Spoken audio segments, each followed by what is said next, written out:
वो आए थे जी मैं कोई सुख सुविधा नहीं लूँगा, वैगनार में चलूँगा, आज 60 लाख की गाड़ी में घूम रहे हैं। जब वो 3 चोर हो गए तो तीनों चोरों का सरदार कौन था? उनके सरदार थे आदरणीय श्री श्री झूठों के सरकार अरविंद केजरीवाल। अब वो आम जनता को क्यों बरगला रहे हैं? अगर वो इतने सच्चे इतने अच्छे हैं तो उन्हें इस्तीफा देके जेल में जाना चाहिए और फिर आए वापस, फिर जनता बनाएगी। हम वही बस मार्शल हैं जिन्हों को कोरोना के समय में कोरोना योद्धा के नाम से सिर पे बिठाया था। 2018-2019 लोकसभा विधानसभा में सिविल डिफेंस मार्शलों ने बढ़ चढ़ कर वहाँ पे योगदान दिया जहाँ से ये बॉक्स होते हैं, बैलेट बॉक्स निकलते हैं। आज तक पेमेंट नहीं मिली नई दिल्ली डिस्ट्रिक्ट वालों को। क्यों साहब? आप तो अपने वॉशरूम जाने तक का पैसा ले लेते हैं और जो हमने महीना भर मेहनत करी उसका पैसा देने में उन्हें शर्म आ रही है।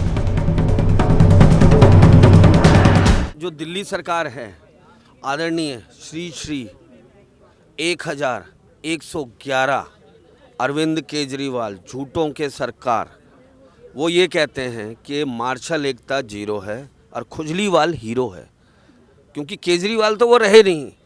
वो केजरीवाल जो पहले गरीबों के हित के लिए आए थे, जो बैठे थे वहाँ पे नई दिल्ली, ठीक है, रामलीला मैदान में, वो केजरीवाल अब वो केजरीवाल नहीं रहे। क्यों? क्योंकि जिन्होंने अन्ना हजारे को ठोकर मार दी वो अब हमको क्या समझेंगे? हम जो यहाँ पे 50 दिन से महिलाएं और पुरुष जो हम यहाँ बैठे हैं, वो महिलाएं बैठी हैं जो अपने घर का सारा काम करके आती हैं, फिर यहाँ पे धरने में बैठती हैं एक आस में कि शायद खुजलीवाल जी केजरीवाल बन जाएं तो हमारी नौकरी हमें वापस मिल जाएगी। सबसे बड़ी चीज़ यह एक पूछने वाली है आदरणीय अरविंद केजरीवाल जी से, हैं कि वो आए थे जी मैं कोई सुख सुविधा नहीं लूँगा, वैगनार में चलूँगा, आज 60 लाख की गाड़ी में घूम रहे हैं, मैं कोई घर नहीं लूँगा, आज उनका 1.5 करोड़ का घर बन चुका है। ठीक है, मैं राजनीतिक बात भी करूँगा, अपनी बात भी कर रहा हूँ। सत्येंद्र जैन जेल गए, इस्तीफ़ा। Manish Sisodia deputy CM jail गए, इस्तीफ़ा। संजय सिंह जेल गए, इस्तीफ़ा, क्योंकि वो सब चोर कहलाए। ये अपने लिए बोल रहे हैं कि जी क्या करूं मैं, जेल से चलाऊं सरकार। तो जब वो 3 चोर हो गए तो तीनों चोरों का ले लिया इस्तीफ़ा। लेकिन उनका सरदार कौन था? उनका सरदार कौन था? उनके सरदार थे आदरणीय श्री श्री झूठों के सरकार अरविंद केजरीवाल। तो सरदार को इस्तीफ़ा क्यों नहीं देना चाहिए?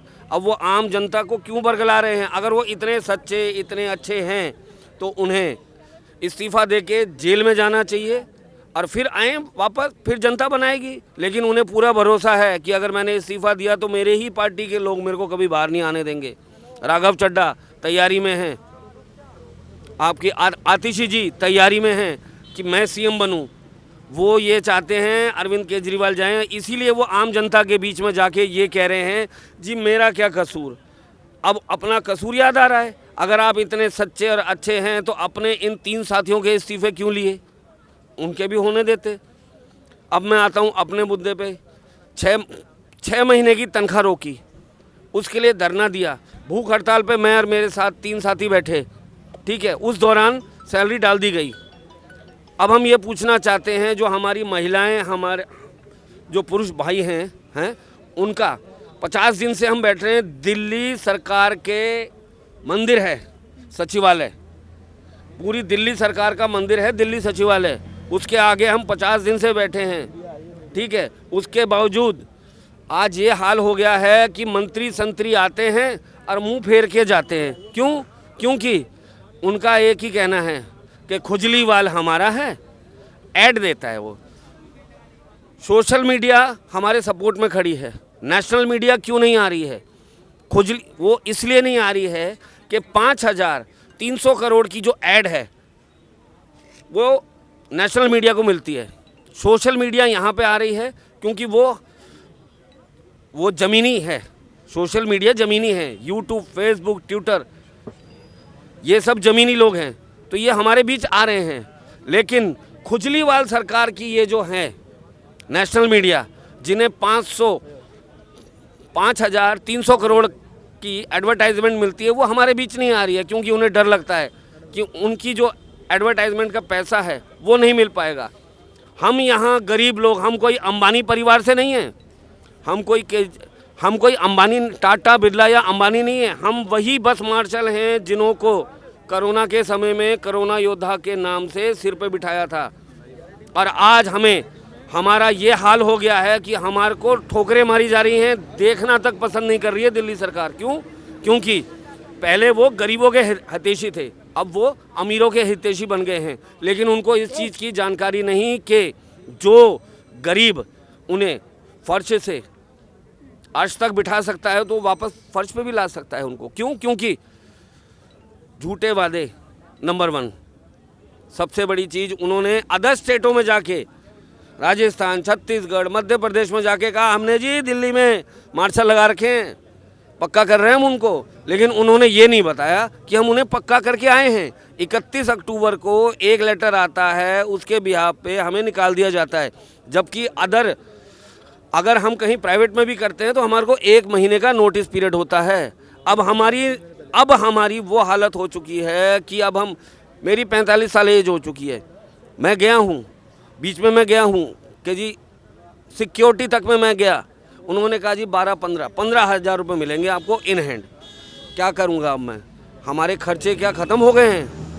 एक बात मैंने जनवरी में कही थी जब हमारी पहली बार सैलरी नहीं आई थी, क्या हमारे पेट नहीं, परिवार नहीं, बच्चे नहीं, माँ बाप नहीं, और क्या हमारे जो वाहन हैं वो पानी से चलते हैं? केजरीवाल सरकार ये भूल रही है कि वो जिस जनता ने उसे बनाया है, बिजली और पानी मुफ्त, लेडीज़ फ्री कर दी, तो वो सोच रहे हैं कि हम अगली बार भी आएंगे। लेकिन उनको इस चीज़ का अंदाज़ा नहीं है कि ज़्यादा फ्री करने से हम दिल्ली को श्रीलंका नहीं बनने देंगे। अगर दिल्ली की जनता जो देख रही है आपके चैनल के माध्यम से, मैं उनसे ये कहना चाहता हूँ, क्या हम 10,792 लोग जो थे मार्शल पे थे, क्या हम क्या परमानेंट थे? 2018-2019 लोकसभा विधानसभा में सिविल डिफेंस मार्शलों ने बढ़ चढ़ कर वहाँ पे योगदान दिया जहाँ से ये बॉक्स होते हैं, बैलेट बॉक्स निकलते हैं। आज तक पेमेंट नहीं मिली नई दिल्ली डिस्ट्रिक्ट वालों को, अदर डिस्ट्रिक्ट वालों को भी नहीं मिली होगी। 2020 में जब वाइन शॉप टूट रही थी कोरोना काल के समय, उस समय मैंने करी थी ड्यूटी। वाइन शॉप में पूरी रात रुकता था अकेला। उसके बावजूद जब मैं अपने नई दिल्ली डिस्ट्रिक्ट में गया, उन्होंने कहा जी आपका जो आपने वो जो साइन करके दी थी अटेंडेंस, वो हमसे खो गई। आज मैं अपने जेएसओ साहब से पूछना चाहता हूँ, वो उस टाइम हमारे आईसीडी थे, क्यों साहब आप तो अपने वॉशरूम जाने तक का पैसा ले लेते हैं, और जो हमने महीना भर मेहनत करी उसका पैसा देने में उन्हें शर्म आ रही है। आज मैं आपके चैनल के माध्यम से इतनी बातें बोल रहा हूँ, कल ये हमें आइडेंटिफाई करके, हम यहाँ जितने धरने पर बैठे हैं हमको आइडेंटिफाई करके हमारा रिन्यूअल भी नहीं करेंगे, और हमें नौकरियों से तो निलंबित कर ही चुके हैं, सिविल डिफेंस से भी निलंबित करेंगे। तो मेरा आपके चैनल के माध्यम से अनुरोध है कि उनको जाके ये बता दीजिएगा कि अगर हम आते हैं यहाँ पे जनसेवा के लिए, लेकिन जनसेवा के साथ साथ जो हमारा पीछे परिवार है उसकी भी सेवा ज़रूरी है। दिल्ली सरकार को सिर्फ इतना बता दें कि वो गरीबों के हितैषी बन के आए थे, आज वो अमीरों के हितैषी हैं। तो उनको सिर्फ इतना कह देना कि जो गरीब ने बनाया था और वो गरीब मिटा भी देगा। और लास्ट में मैं 2 लाइनें बोलूँगा, मार्शल एकता जीरो है और खुजलीवाल हीरो है। जय हिंद, जय भारत।